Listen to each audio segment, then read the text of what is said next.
Morning friends. তো আমরা এখন এসেছি অফিস থেকে পিকনিকে। তো এখন যাচ্ছি আমরা শরৎচন্দ্র চট্টোপাধ্যায়ের বাড়ি। এটা এখান থেকে অনেকটাই কাছে। আর রূপনারায়ণ নদী। তো এই ব্লগটা আলাদা আসবে আর পিকনিকের ব্লগটা আলাদা আসবে। আর হয়তো তোমরা আগেই দেখে নিয়েছো ওই ব্লগটা। তো তারপরে এই ব্লগটা দিচ্ছি, আসলে অনেকটা বড় হয়ে যাবে সেই জন্য একসাথে দিচ্ছি না। তো চলো, এখনো কয়েকজন আসা বাকি আছে। আমরা একটা গাড়িতে এলাম, আর কয়েকজন আসবে একটা গাড়িতে। তো সবাই মিলে আসলে তারপরেই ঢুকবো। তো চলো ততক্ষণ দেখতে থাকো। এখন 2-2.5 কিলোমিটার হেঁটে আমরা যাব, গিয়ে মানে দেখতে যাচ্ছি। তো চলো তাড়াতাড়ি যাই। কোনো টাটা করে দাও, টাটা।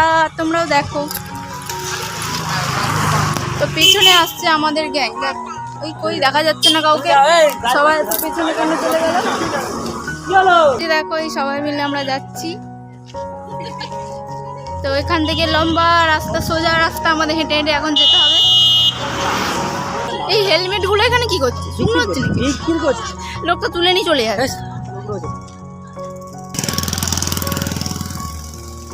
এটা থেকে থেকে থেমে যাচ্ছে। তো আমরা প্রায় অনেকটাই হাঁটতে হাঁটতে চলে এসেছি। আর আমার মেয়ে দেখো না হেঁটেই তো ঝিমিয়ে পড়েছে।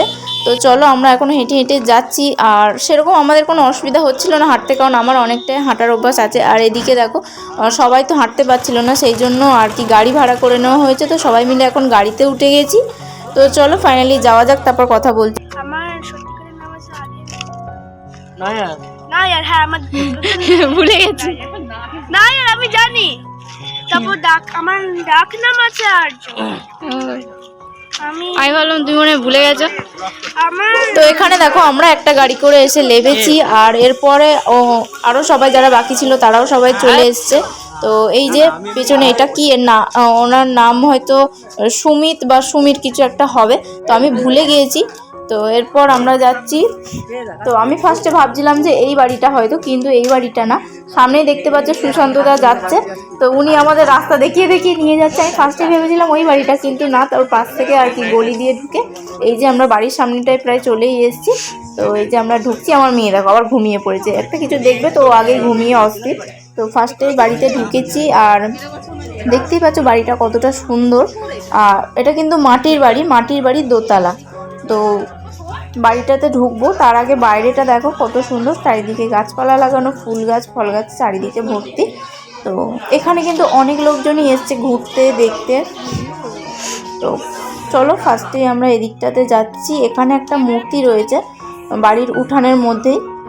এখানে অনেক কিছু লেখালেখিও আছে যেগুলো ক্যামেরার মধ্যে সেভাবে আর কি ওঠেনি। তো এই যে দেখতে পাচ্ছ কতটা সুন্দর মার্বেল দিয়ে। তো ফার্স্টে আমরা জুতো খুলে নিচ্ছিলাম, তারপর ভেতরে ঢুকবো বলে। তো এখানে কিন্তু অনেক ভিড় রয়েছে, অনেকেই এসছে। তো আমি যে ক্যামেরা করবো মানে সেই সুযোগটাই পাচ্ছিলাম না, এতটা ভিড়। তোমরা দেখতে পাচ্ছ সামনে কত লোকজন। তো চলো তোমাদেরকে এক এক করে সব কিছুই দেখাবো। তো এখানে একজন লোক ছিল যিনি আর কি সব কিছু বলে দিচ্ছিলেন। উনি এই ঘরটার মধ্যে থাকেন, এই করেন সেই করেন। তো ফার্স্টে যে ঘরটা তোমাদেরকে দেখালাম সেটা হচ্ছে উনি আর কি লেখালেখি করতেন, বসতেন, ওখানে সময় কাটাতেন বেশিরভাগ সময়টা। তারপরে এখানে একটা দেখতে পাচ্ছ একটা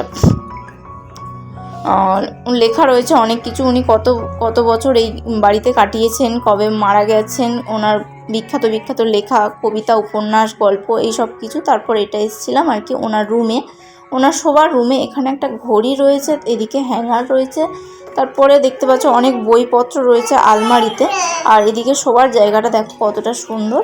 তো সব কিছু সাজানো গোছানো এখনও রয়েছে। আর এর পরে চলে এসেছি, এখানে দেখো লেখা আছে নো স্মোকিং। এখানে স্মোকিং পুরোই বন্ধ।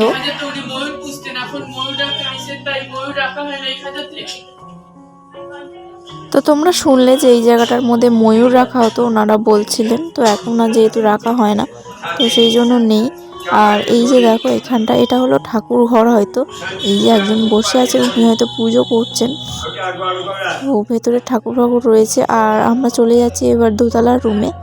তো চলো, এখান থেকে সিঁড়ি আছে। আর বাইরেটাও দেখো কতটা সুন্দর।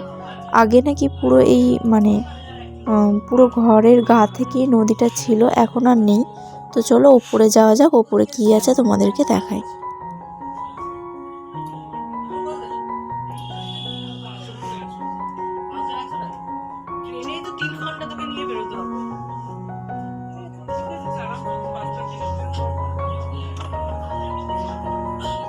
তো ফার্স্টেই দেখো ওপর থেকে নিচের ভিউটা দেখো কত সুন্দর লাগছে, মানে নিচটা দারুণ লাগছে। আর এরকম মাটির দোতলা বাড়ি আমি আগে কখনো দেখিনি, তো ফার্স্ট টাইম। আর বাড়িটা কিন্তু খুবই সুন্দর, ওপর থেকে দেখলে তোমরা বুঝবে না যে এটা মাটির। ওপরটা কিন্তু মানে মেঝেটা করা, কিন্তু এটা মাটিরই আছে, সিমেন্ট করা, মানে মেঝে করা, কিন্তু দেয়ালগুলো সব কিন্তু মাটির, কিন্তু মেঝেটা সিমেন্ট করা আছে আর কি, মেঝে করা রয়েছে। আর এদিকে দেখতে পাচ্ছ অনেকগুলো রুম রয়েছে। তো এগুলো কাদের রুম বা কিসের রুম সেগুলো আমি বলতে পারবো না, বাট অনেকগুলো রুম রয়েছে আলাদা আলাদা। তো চলো, এখানে দেখতে পাচ্ছ কয়েকটা পাখি টাখি রয়েছে, চুনিয়া মুনিয়া পাখি রয়েছে এর ভেতরে। আর বাড়িটা কিন্তু দারুণ, খুব সুন্দর লাগছে। আর এই দেখো এই আরেকটা ঘর, এগুলো সব শোবার ঘর, আরও হয়তো নানান রকম ঘর টর রয়েছে, তো সেগুলো আমি অতটা বলতে পারবো না। বাট চলো, এই যে দেখতে পাচ্ছ ঘরের পাশে বাঁশঝাড় রয়েছে। আর ওদিকটায় দেখার চেষ্টা করছিলাম, নদী আছে, রূপনারায়ণ নদী, আমরা দেখতে যাব অবশ্যই, কিন্তু এখান থেকে দেখার চেষ্টা করছিলাম, কিন্তু কুয়াশা এত ভর্তি যে কিছুই দেখা যাচ্ছিল না।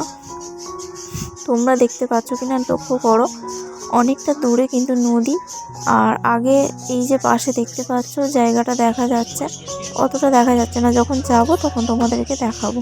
তো চলো এবার ওপর থেকে আমরা নিচে নেমে যাব। আর এখানে দেখার কিছুই নেই, নিচে কয়েকটা পিক তুলবো সবাই মিলে, তো তারপর আমরা যাব নদীর দিকে। তো চলো তোমরা দেখতে থাকো।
দেখতে। তো এখানটাতে দেখো আগে নাকি পুরোটাই নদী ছিল, পুরো শরৎচন্দ্র চট্টোপাধ্যায়ের বাড়ি পর্যন্ত নাকি পুরো গায়ের ধারে নদীর ধারে বাড়ি ছিল। তো এখন এটা ভরাট হয়ে গেছে, রাস্তা হয়ে গেছে। তো আমরা পুরো নদীর ধারে চলেই এসেছি। আর এখানে ফার্স্টেই আমরা এসে ডাব খাচ্ছিলাম, তো আমার ডাব খাওয়ার ইচ্ছে হচ্ছিলো। এখানে অনেক কিছু খাবার দাবার প্লাস দোকানও রয়েছে, তো যেগুলো তোমাদেরকে দেখাইনি। তো এই যে ফাইনালি নদীটা হচ্ছে এখানটাতে, আর সবাই লেবে পড়েছে নিচে, ফটো তুলছে অনেকে, দেখতেই পাচ্ছ। তো এই যে এটাই হলো নদী। তো চলো আমরাও একটু নিচের দিকে নামবো, তো তার আগে তোমাদেরকে ভিউটা দেখিয়ে দিচ্ছি। তো দেখো এখানে আর বিশেষত কিছুই নেই, নদীর ধার, এটা নদীর পার, সবাই দেখতে এসছে, ঘুরতে এসছে।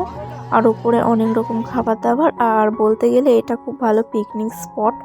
তো যারা যারা পিকনিক করতে চাও তারা খুব ভালো পিকনিক করতে পারবে এখানে। তো অনেকেই দেখতে পাচ্ছি এখানে পিকনিক করতে এসছে।